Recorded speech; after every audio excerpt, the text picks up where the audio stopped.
Module 7. This is our final module. And as you look back over the course, what have you learned? You'll have an opportunity to talk about that in your discussion posts. I've thoroughly enjoyed creating this course along with my colleagues and hope that you've gotten something from it too. And always we are all looking for opportunities as to how to improve. What topics would you have wished we had covered more or less? So when you get an opportunity to do your discussion posts, I'll look forward to reading them. So in this module, we look at learning from crises. Preparation is less costly than learning through tragedy. I love that quote. So we've had a lot of disasters, and I've just picked on ones from the last century and a bit. And these are among the worst by death toll. 1900, a tropical cyclone killed 6,000 to 10,000. 1906, an earthquake and fire in San Francisco killed over 3,000. 2001, our horrible terrorism attack killed almost 3,000. And in 2017, Hurricane Maria, which hit Puerto Rico, USVI, East Coast, almost 30,000 people perished. So what lessons have we learned from so many disasters, crises, pandemics? Each one creates a learning opportunity, no matter what type it is. Each one reinforces the need for preparation and a plan, so we are as best as we can be to predict, prevent, and mitigate disasters, and also cope with the consequences, which is why courses like this are so important to prepare you. Natural disasters often reinforce the need for good building codes, infrastructure design, and oversight by local authorities. And some disasters can be prevented by thoughtful planning and design. I again hearken back to the time that I believe I've already mentioned in San Francisco when that one bridge collapsed on top, or not bridge, an elevated roadway collapsed on top of another roadway like a pancake. Now, perhaps they didn't know about the design features they should have at the time or what they could have done, but clearly when they redesigned the roadway, they took all that into consideration. And it's also fun to read up on the Golden Gate Bridge in San Francisco, how much sway it can actually have. I just commend that for understanding more about how buildings can and structures can be designed. So considerations. Events are natural, disasters are not. So never underestimate nature. We have urban development and population growth, and with both of these, we are more vulnerable.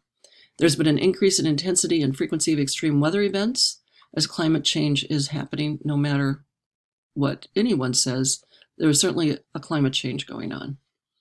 Focus of recent studies have indicated that formal education can help shape how we prepare against disasters. Everyone from the construction management students who learn how to reinforce structures to avoid certain kinds of issues. We also know that higher income is associated with higher preparedness levels because households can afford to take action. Again, think back to our slide sets on vulnerable populations. Higher levels of perceived risk are associated with increases in preparedness behavior. So the results of past disasters and how they've influenced our building codes, etc.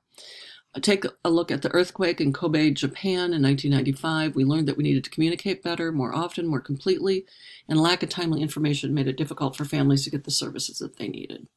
An earthquake in Turkey taught us that we need to rebuild stronger, and after the quake destroyed unsafe structures, rebuilding occurred quickly without proper regs, and again, vulnerable structures, and we've seen that in some incidences since with earthquakes in Turkey.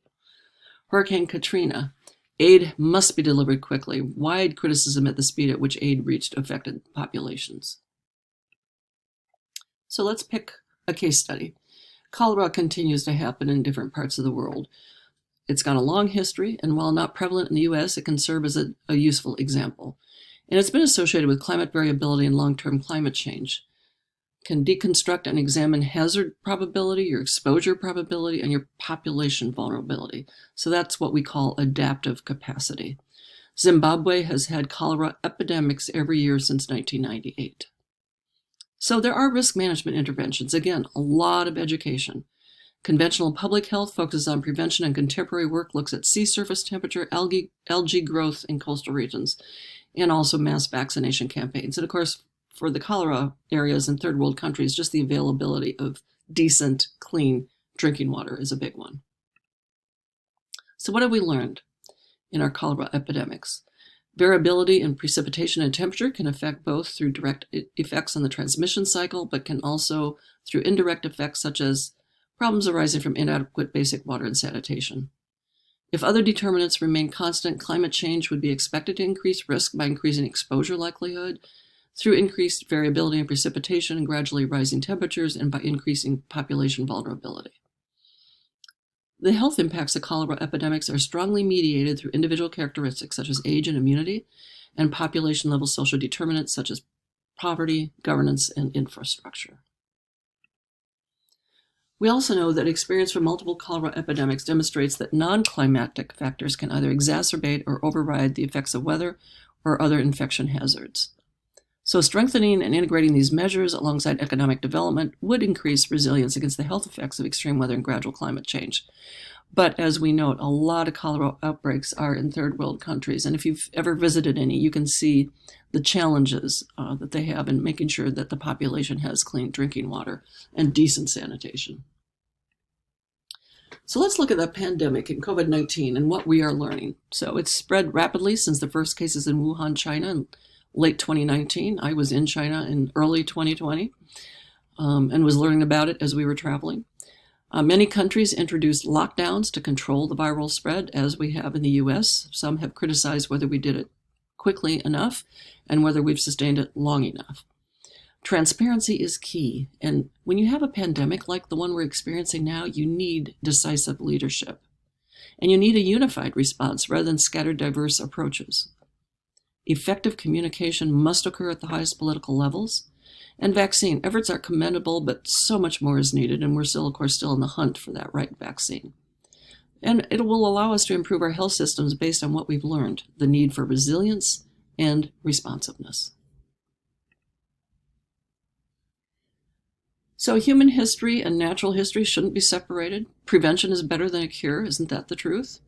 Especially if any of you, like I, have lost loved ones due to COVID-19 and unforeseen incidences of it.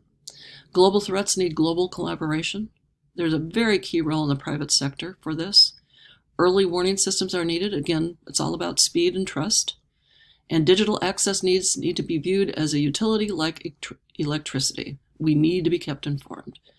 We need to have that medical surge capacity. We saw what happened in New York, and here in Florida, we've had some challenges as well in terms of making sure that we had enough beds for the population when they needed them.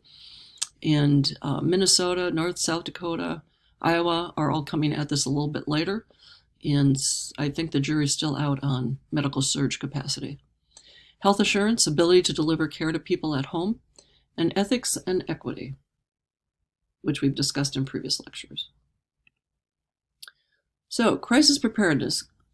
WHO warned us in 2011 that the world was ill-prepared to respond to a serious influenza epidemic or threatening public health emergency. We know that there is disparity between countries and regional resources. The treatment capacity, we've learned the need for ventilators with COVID. PPE, that protection for frontline essential health workers, not enough has been available. I don't know about you, but I was part of a mask-making campaign early on. Global preparedness, contingency planning, benchmarking what we're learning as we're going along, creating healthier pipelines of diagnostic equipment and medications. We've learned a lot about sharing, just as Governor Cuomo has offered to send ventilators where needed, as they seem to be past at least phase 1, the worst of it. And accelerating vaccine development, which hits the news every day in the hopes that we're getting closer. Finally, plan and practice. So as we've studied and discussed in the 7 weeks, you need to develop a thoughtful and thorough disaster preparedness plan, and to the best of your ability to plan for every type of disaster possible where you live. And I can't say enough, practice, practice, practice, and critique, critique, critique. In other words, I call this controlled chaos. And after the disaster ends, debrief. What did you learn? What needs to change? Are you ready? So, as I mentioned at the beginning of this brief video, what have you learned? I look forward to reading your discussion posts and musings about this topic. Thank you for a great 7 weeks, and I hope that you've all gained something from this. And I look forward to your suggestions as to how we can improve this course, as this is its first offering. The end.